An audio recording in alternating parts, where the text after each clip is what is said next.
Just know it was a female, everybody's healthy, and they're probably with the baby. So we're going to talk about Genesis chapter 37.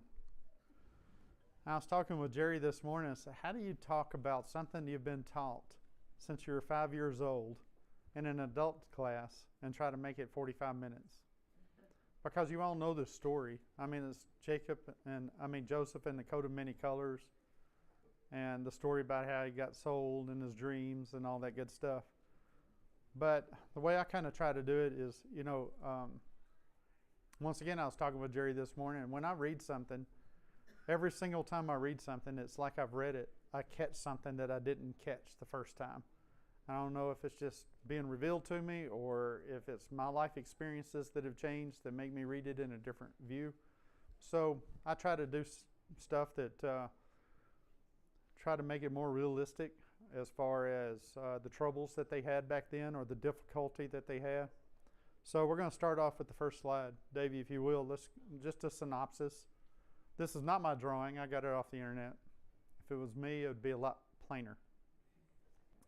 But to give you an idea on where everybody was and where everybody ended up, Jacob's camp was in Hebron, which is the valley of Hebron, which is over to the right side. Dothan, Jerusalem, Hebron, Moab, and Edom. And then there's Egypt and the Mediterranean Sea. So that's a sea coast all the way around. And Joseph's brothers, as you'll read about, was in Dothan pasturing the flock, and Joseph was sold into slavery in Egypt. So keep that in mind as we talk about it. I'll have Davey pop it back up when we get it in it, but it roughly between Canaan and Egypt, it's about 250 miles. And if you think about it, when Joseph was sold into slavery, he probably had no shoes. And if he did, they weren't very nice shoes. He had to walk 250 miles, probably shackled because he was sold into slavery. And that takes could have taken 6 weeks worth of walking. And it's probably not the coast as in the Gulf Coast in Alabama where it's really nice and beautiful ocean. It's more sandy, hot. And so, walking for 6 weeks would be tough. All day, every day as a slave. But let's get into it. Let's go back to Genesis chapter 1. We'll get the first 4 verses. I've got to have my glasses. So Jacob lived in the land of his father's sojournings in the land of Canaan. These are generations of Jacob. Joseph, being 17 years old, was pasturing the flock with his brothers. He was a boy with the sons of Bilhah and Zilpah, his father's wives.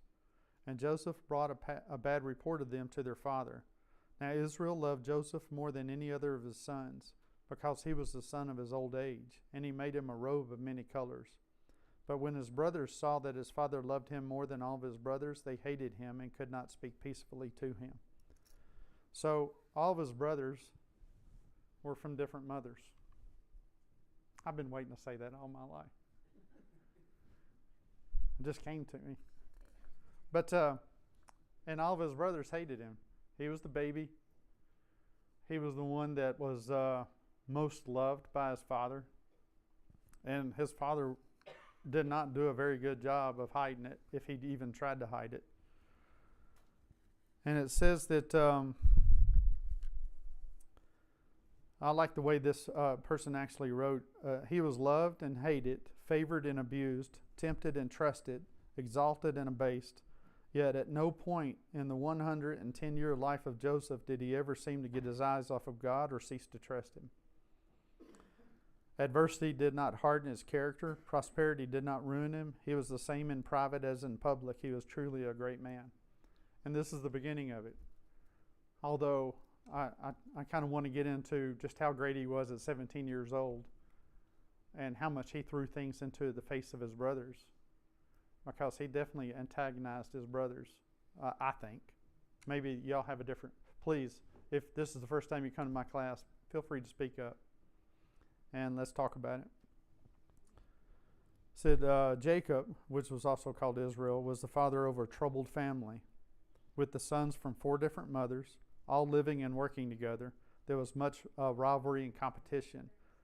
Yet Jacob was a clear favorite out of all the sons. Joseph, who was the son,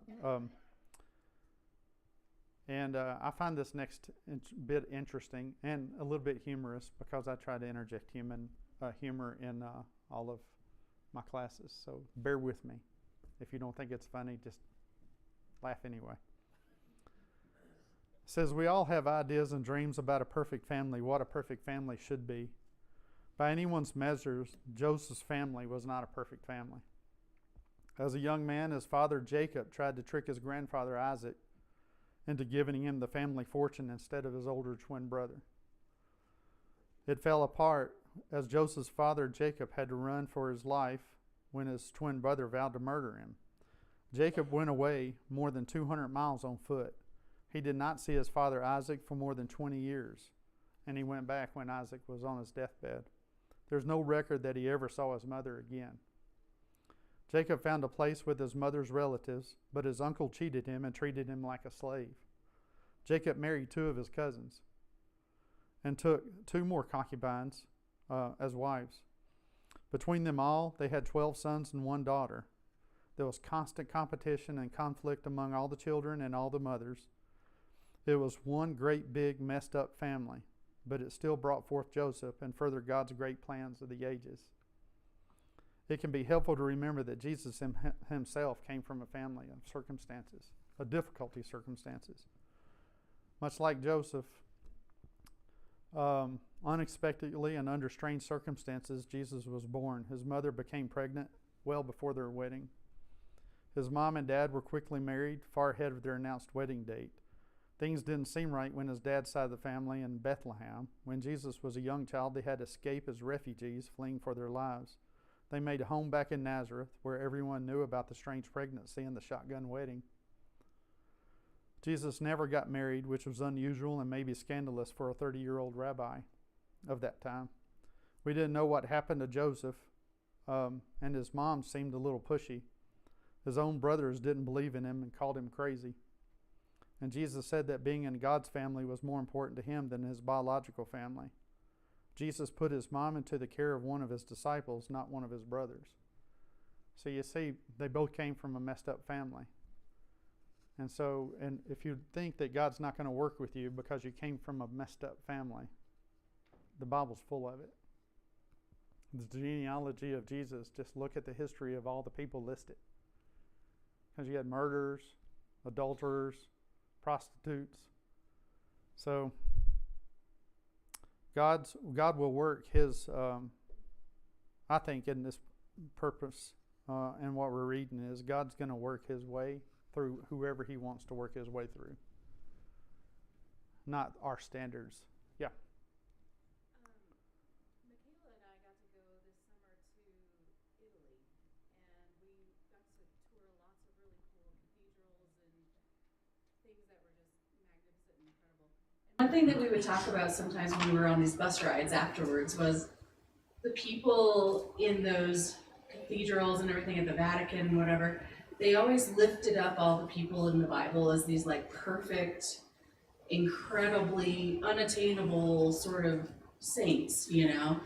And that's not how I see these people at all. I see them as flawed, but God used them with their flaws, just like me. And that I can relate to. I could not relate to the statues that were in the cathedrals. That's not people I know. But I know Peter from the Bible, who's messed up just like me, and God used him to be working for his service. Yeah, they see Paul as a saint, but Paul was a murderer of Christians, or at least a allower of murder of Christians, the arrester, if you will, like the sheriff for the Sanhedrin at that time. And so, yeah, I agree with you 100%. So I think we lose sight of that sometimes, on just how messed up the people were. And I think it was on purpose. Honestly, I think it was on purpose. Anybody else got anything? We'll move on. Yes, sir. Samson is like, he's my guy for this. He is the poster child of Like, that dude is the farthest specimen of who you think God would use as far as everything that he was into. You know, blind women, fast chariots, whatever. You know, you look over in 2 Corinthians 12, where, you know, my grace is sufficient for you, my power is perfected in weakness. Throughout all of these people and times and conditions and experiences and stuff, I am firmly convinced that that's intentional so that nobody could mistake or accidentally blame it on any other thing than God and his divine providence and will. Yeah, I agree with that 100%. So some of you, if you haven't been on Wednesday nights, we're studying 1 Kings. Chris does a fantastic job. I'll go ahead and plug it. But it's funny how this past Wednesday night, it actually plays into what John said, what Monica said, that Solomon, the wisest man in the world. If you remember, there's a correlation here. What did Adam and Eve want when they tasted of the fruit? They wanted to know the difference between good and evil, right? They wanted knowledge. They wanted wisdom, God's wisdom. What did Solomon ask for? God's wisdom. He wanted to know the difference between good and evil, specifically, is what it said. He asked for the same thing. What did Solomon eventually do? God told Solomon, one thing I want you to do is don't trade with the Egyptians. Don't buy the horses from the Egyptians. I don't want you doing that. In Deuteronomy, it actually says that. What Solomon had an affinity for, besides 1,000 wives and money, it was horses and chariots that he traded with Egypt. He became Pharaoh. He enslaved all of the people that were new to the land of Israel. And he had chariots, thousands, hundreds of thousands of horses and chariots. He became Pharaoh. And he was the wisest man in the world. And we were talking about how once you do something fantastic, once you do something that's really tremendously great, it seems that is right before we fall as Christians. Right after we do something. And we were talking about that. So I'm not going to ruin it. We won't get into 1 Kings. But be here Wednesday night. It's a really cool lesson. Anyway, thank you. So we also see Joseph reported the bad behavior back to his brothers, back to his father about his brothers. So I don't know, is that like a really good thing to do when your brothers hate you? Is to go back to the man that loves you better than everybody else? I know you have a picture of somebody in your head that's done this at some point when you were a child. Went back to the parents and said, hey, they're messing up. You know, if my brother and sister are listening online right now, you know you're the ones. Blamed everything on me. But he's not really smart here, right? He's not like the best at trying to get along with his brothers. He's actually going back to his father and saying, man, these brothers, my brothers, your other sons of other wives are messing up. Which just flames the fire. And then Jacob's favoritism of Joseph was plain to everyone, including Joseph himself, because he made him a tunic of many colors. And we'll get into some of the details exactly what a tunic is and what it meant to be of many colors. But Jacob didn't do a really good job of trying to get his brothers to like him either. I don't think. It's almost like they're just pushing it in his face.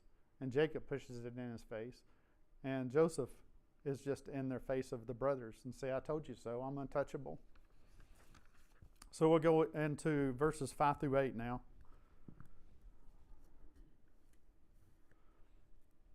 It says, now Joseph had a dream, and when he told it to his brothers, they hated him even more.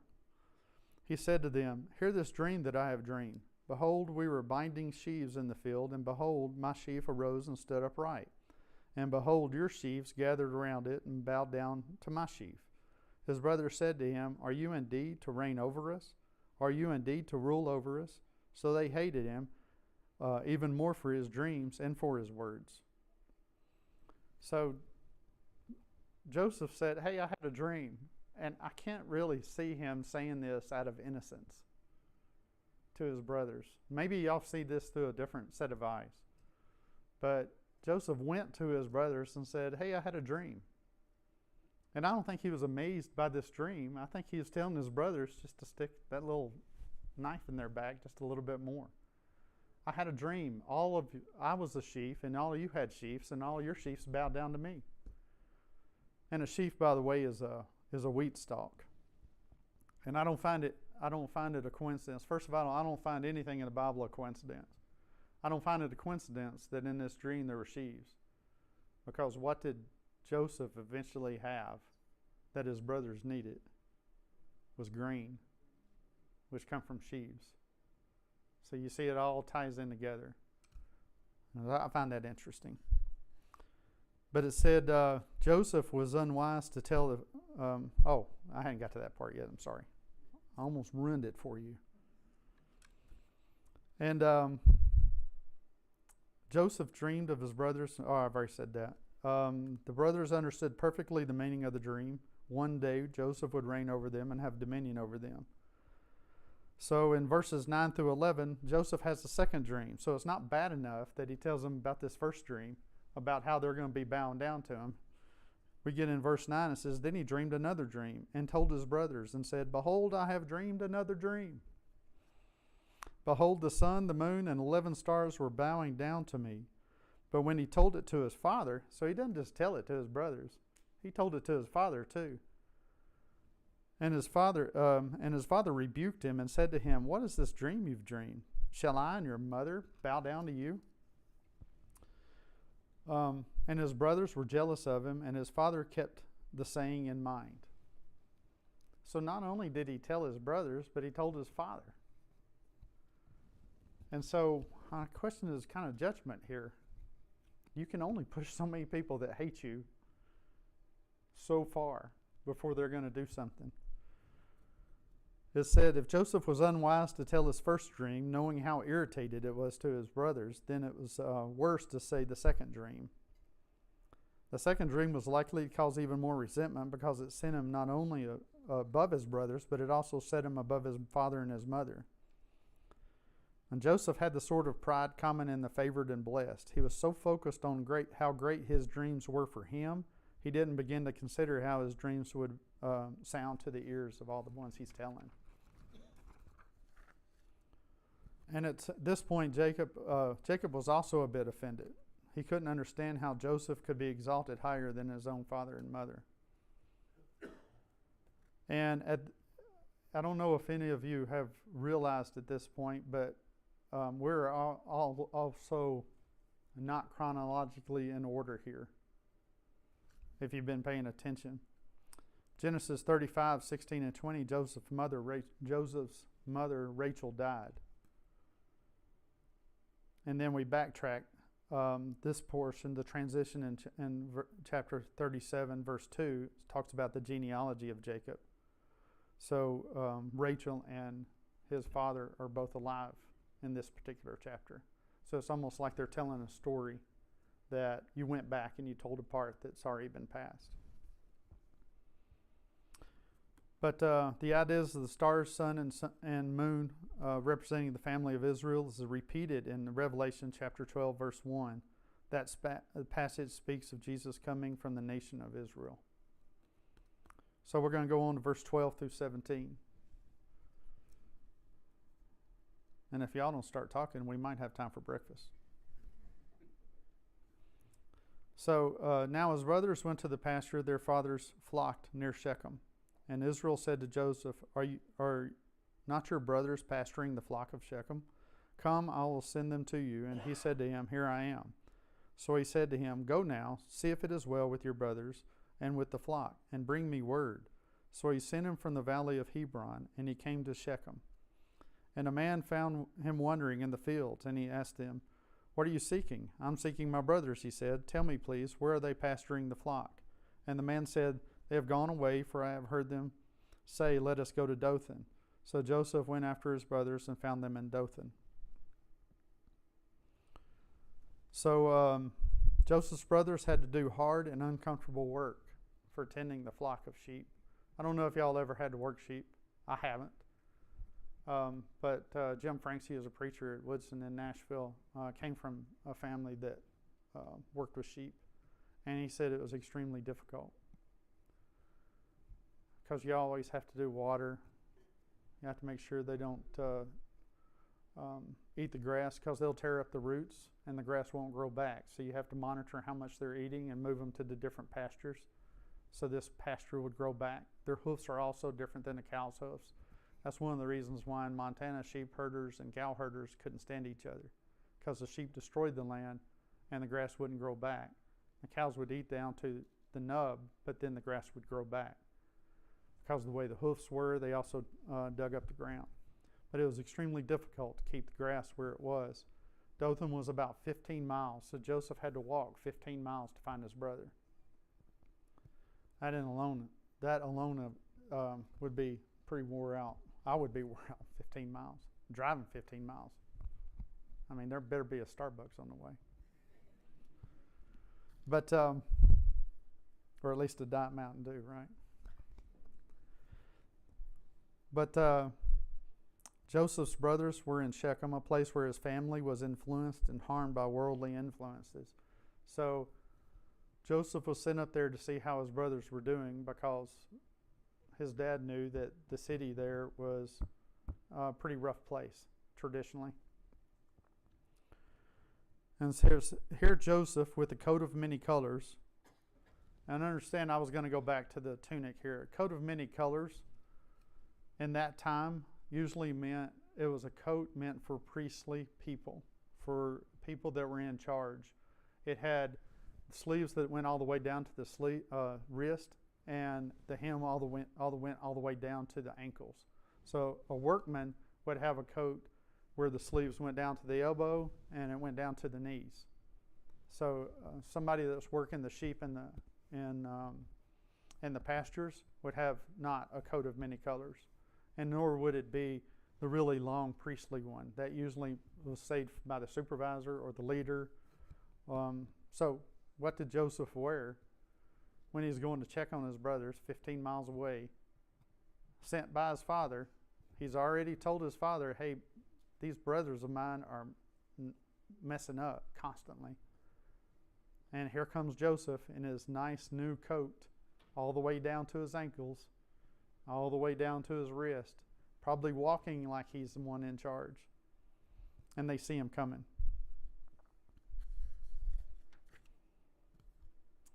And he found him in Dothan. It took some persistence, but Joseph found his brothers in Dothan, which was about a 10 to 15 mile walk, mostly west of Shechem.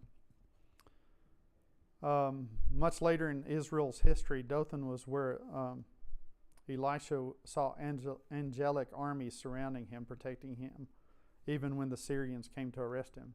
That's just a little history thrown in there.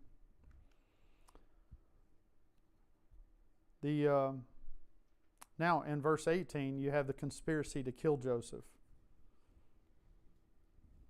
And said, they saw him from afar, and before he came near to them, they conspired against them to kill him.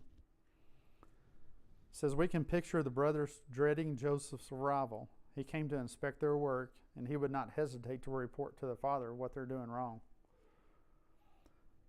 I think this verse to me is probably the most shocking verse, because it's different to hate someone in your heart, to be jealous, to be envious, and to actually conspire to kill someone. I mean, with the intent of killing them. I mean, as kids, we've always said, I'll kill you, I hate you, but nobody really believes that, and neither does the child that's saying it is said out of anger in a moment. But they saw him coming, and they actually had time to think about, I want to kill this person. This is my brother, my stepbrother, but still my brother. I know it's my father's favorite. He is my father's favorite. Let's kill him. That should shock every one of us when we read something like this. That hate has gone to the point that you want to murder your family member because he's loved. And perhaps some jealousy in there because when you give someone the coat of many colors, a tunic of priestly, you're actually saying this child's going to get the birthright. That's what Joseph was saying to his other brothers. Jacob. That's what Jacob was saying to his other sons. Was Joseph's going to get the birthright. Who was supposed to get the birthright? The firstborn, right? But he was going to give it to Jacob, the lastborn. So I'm pretty sure there was like, we're going to kill him and then we're going to take the inheritance and we'll split it 11 ways. But it should still shock us that somebody wants to murder somebody. And they have time to think about it because they saw him coming from way off. And they identified who he was because he had the coat of many colors. I doubt very seriously they had any binoculars or spyglasses. Patch, what do you think? You were there. Yeah. Yeah. I'm sorry. Well, the rivalry started way before Joseph was even born because of Bilhah and Zilpah. Yeah. You know, and the mandrakes. They wanted Jacob to, you know, sleep with them so they could have more children. So these children grew up with that rivalry already. Yeah, the mothers actually hated each other, I think. Well, I don't know if it hated, but. And I had a question that you said about this backtracking. That it's not in chronological order. Because even his dream said the sun and the moon and the 11 stars bow down to him, which would have been 11 brothers. So Benjamin would have been born. If he was born, then Rachel was dead.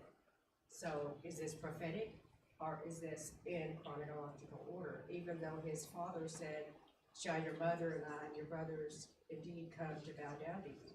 Is he referring to his mother Rachel, or all of these women referred to as a mother to all? I think it's a good point, and it's a good conversation to have with Chris, who's way better at answering these kind of I questions. just never thought of it not being in chronological order. I thought that Rachel was dead at this point. That's why he said 11 stars, which would have been him, his 11 brothers. Which means Benjamin would have been born at this point, Yes. which he hasn't actually not mentioned up until now, anyway. But so I don't know. It could be prophetic. It could be, but I don't know. And I don't want to get into it because I don't know. It would be just 100% speculation. Yes, sir. When we're reading this chapter 38, all we really get is one side of the story, because all we see is what Joseph's doing at this particular time. We don't know for the past 16 or 17 years what his brothers have done to him. I grew up with 6 brothers and 2 sisters, so I know that one day you're best buddies and the next day you're slugging it out with one another. I don't think, and the dreams are so important to the full story that's why they're listed here. Because if you got all the way over to where Jacob and the family gets to there, you haven't heard this story, then it wouldn't make any sense at all. So Yeah, I mean, there's the hatred and the jealousy started way before he was born, with the mothers and the other brothers, and it's been a messed up family. and from the last story we saw, what they did to those people prior to that, these brothers were pretty vicious themselves. Yeah, oh yeah, they were. And, they don't.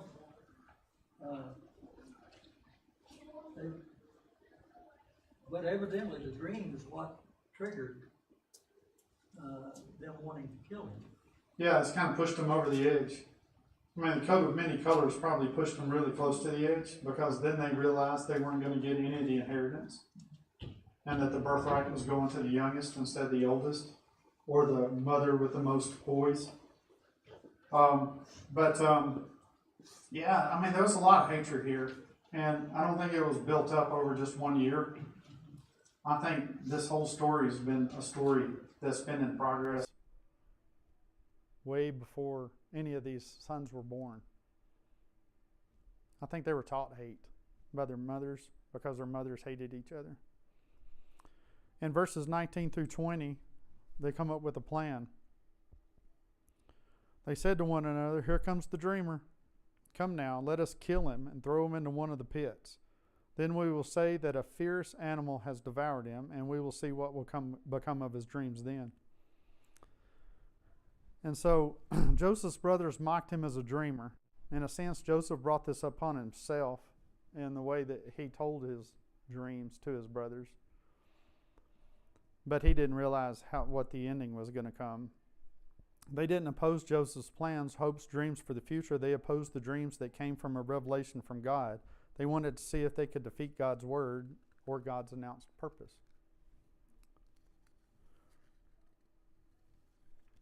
And just remember, the dreams we know of are the dreams that have to do with his brothers bowing down to him or the other nations bowing down to him. Joseph never dreamed about being a slave. Joseph never dreamed about being falsely accused of rape. Joseph never dreamed about being forgotten in prison. And Joseph never dreamed about being second most powerful man in Egypt that we know of. We just know about these two dreams. Reuben's plan to rescue Joseph. In verse 21, we go straight into, "But when Reuben heard it, he rescued him out of their hands, saying, 'Let us not take his life.' And Reuben said to them, 'Shed no blood. Throw him into this pit here in the wilderness, but do not lay a hand on him, that he might rescue him out of their hand to restore him to his father.'"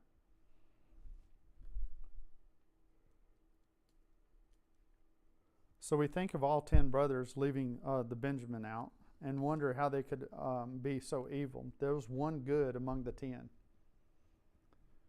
He was going to go back and rescue him. He didn't want to hurt him, didn't want to kill him. They wanted to kill Joseph first and throw him into the pit. And Reuben suggested they throw him into a pit and then he would go back later. Reuben, in earlier Genesis 35, he did a terrible thing. He had sex with one of his father's wives or concubines. Reuben wouldn't be defined only by the worst thing he did. He would be defined by trying to save his younger brother as well. Yes, ma'am. That was just a manipulation on his part, that we'll all save him and all return him to our father, and I will be restored to my father's good graces. Maybe it was a totally selfish act on his part. Oh, I think that's a really good point, because Reuben wanted the inheritance. It was all about the inheritance to all the brothers. I don't think they just fought with Joseph. I think they all turned on Joseph because Joseph was the most loved. Yeah, so I think this was just a manipulation on his part. It wasn't the goodness of his heart to save his brother. It was like, how can I use this to my benefit? I think that's a great point. Do you have siblings? Am I? I have sons. No, I think that's a great point, because that's where my mind would go. And so we'll read about it. And you know, I find that interesting because according to the concordance, it said Reuben wanted to be merciful to Joseph, and he wanted to please the other brothers who hated Joseph. So he was playing the middle person. Like, I'm not going to go out and say I want to save him, but throw him in the pit. I'll go back later. That way my brothers won't be mad at me. But I do think there was probably some, if I'm the one that saves him and takes him back to my father is going to love me more than he does these other brothers, and perhaps give me a reward of some inheritance. And in verse 23, it says, "And Reuben said to them, 'Shed no blood.'" Did I already read this? I think I already read 23, didn't I? Did I? I'm looking at my wife. She's usually the one that tells me, yes, you have read it.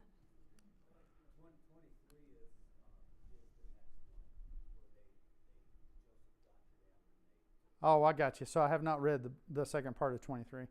So when Joseph came to his brothers, they stripped him of his robe, the robe of many colors that he wore, and they took him and threw him into the pit, and the pit was empty, and there was no water in it. Then they sat down to eat. I'm going to stop right there for a second. That is some evil people. They threw the younger brother, baby brother, 17 years old, they ripped his coat off of him and threw him into a pit, knowing that they're going to kill him. And they decided, let's take a break and eat. They have no conscience, no guilty conscience whatsoever. They are some callous people. And looking up, they saw a caravan of Ishmaelites coming from Gilead with their camels bearing gum, balm, and myrrh on their way to carry it down to Egypt. Then Judah said to his brothers, what profit is it if we kill our brother and conceal his blood? Come, let us not our hand be upon him, for he is our brother and our own flesh. And his brothers listened to him. Then the Midianite traders passed by, and they drew Joseph up and lifted him out of the pit and sold him to the Ishmaelites for 20 shekels of silver. They took Joseph to Egypt. So do you think this was out of the goodness of his heart that he said, hey, let's not kill him, let's sell him because he's our brother? Or do you think it's just a way to make some more money? Why don't we want to kill him? We're not going to get anything out of it if we kill him. Let's sell him and tell everybody he's dead. That way we make 20 shekels between the 10 of us, and we can go back and we say he's dead, and we'll also get the inheritance split between us. Or we can fight the inheritance now among who's left. There's some callous brothers. I'm probably a little hard on them, but that just takes a special person to be able to want to kill someone, throw them in a pit, and sit down and eat. And then it said, when Reuben returned to the pit and saw that Joseph was not in the pit, he tore his clothes and returned to his brothers and said, the boy is gone, and where shall I go? Then they took Joseph's robe and slaughtered a goat and dipped the robe in the blood. And they sent the robe of many colors and brought it to their father and said, this we have found. Please identify whether this is your son's robe or not. And he identified it and said, it is my son's robe. A fierce animal has devoured him. Joseph is without doubt torn to pieces. Then Jacob tore his garments and put a sackcloth on his loins and mourned for his son many days. All his sons and all his daughters rose up to comfort him, but he refused to be comforted and said, no, I shall go down to Sheol to my son, mourning. This the father wept for him. Meanwhile, the Midianites had sold him in Egypt to Potiphar, an officer of Pharaoh, the captain of the guard. I'll be right on time. That's my story, and I'm sticking to it. So, once again, how in the world do you talk about something you've talked about since you were 5 years old in an adult class and keep everybody awake? Yes, sir.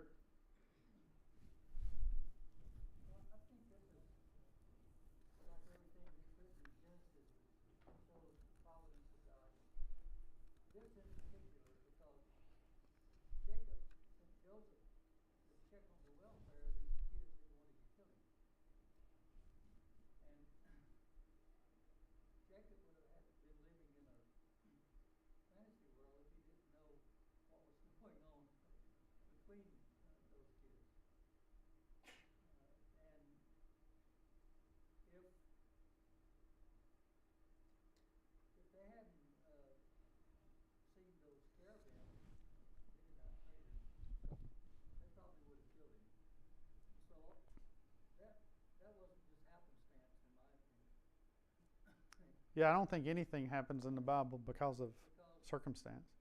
This story is really important because it gets us to the end of the story, and you have to read the next 7 or 8 chapters to tie it all together.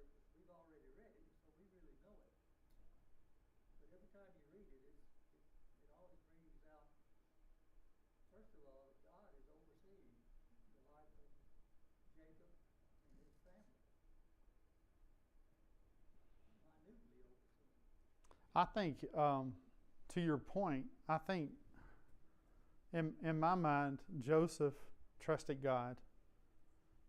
He loved Jacob more than any of the other brothers, and he felt God was protecting him.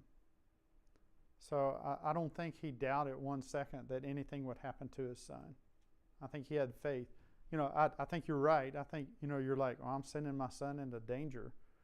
But not only am I sending my son into danger against brothers that hated him, I'm sending him to a city that's a rough place by himself on a 15-mile journey, 10 to 15 miles, walking. So it's at least a day journey. So, and he's going to have this coat of many colors, which just is a neon sign to all people that are robbers and everybody else that's on the road to the place where he is trying to find his brother. Yes, ma'am. So in the dream, there were 11, and that is including Benjamin? Yeah, I think so. So because Joseph didn't even know about Benjamin until the brothers came, right? Later on. So I guess I'm asking about the chronology. So is it because Rachel did die a couple of chapters before, but Joseph hasn't met Benjamin yet? He didn't even know about it until they came to him later on, right? Yeah, I don't think he really was concerned about the 11th one. I just think he was just rubbing it in, like, hey, I'm going to tell my brothers about. I don't know that Joseph was caught up on the numbers as much as it was caught up on your sheaves are bowing to my sheaves. Because at some point, the way the families were going and the way all the children were being born at the time, it wasn't going to be a hard thought that there's going to be another son or another brother. Or I guess I just didn't put together the chronology until now. I just assumed it was in chronology. Yeah, the dreams were about future events with the brother that's not even born at this point. And there's also, dead. if you're talking, But Rachel's dead already. Oh, Rachel's dead, but you're also talking about the sun and the moon, which Jacob thought of as Rachel. Obviously the mother of Joseph. I'm so confused. I'm gonna have to play back the recording just to make sure I got that right. I don't know. But yeah, I think I don't know if they get caught up in the semantics of the dream as much as let me tell you about this dream. But the brothers were definitely jealous and hated him, and I find it interesting that they all comforted Jacob when he was mourning, because I don't think they comforted him. I think it was all a fake comfort, because they know exactly what happened to him. They know he's alive, or were alive. They're just richer. That's some mean stepbrothers. Talk about a story of Cinderella. Anybody got anything else? Yes, sir. Story has a significance because it mentions Joseph's age 3 times or 4 times. And there's quite a bit of significance of that. He's 17 years old when this happens. He's 30 years old when he comes to power. And he's through the middle of the second 7 years when his family comes down there. And at that time, Jacob, I think, is 100 and I think he lived 17 years after he got his baby, about 27 or 28. And Joseph dies, he's 110. So all of these, a lot of stories, if it goes 100 years, it never mentions the date of it. Yeah, it does. There's only the significant parts, right? I'd love to know all the parts. I would love to know what happened in his first 17 years and why it ended up like this and how God played a part in that. So, anyway, we're at the end of the class. Thank y'all for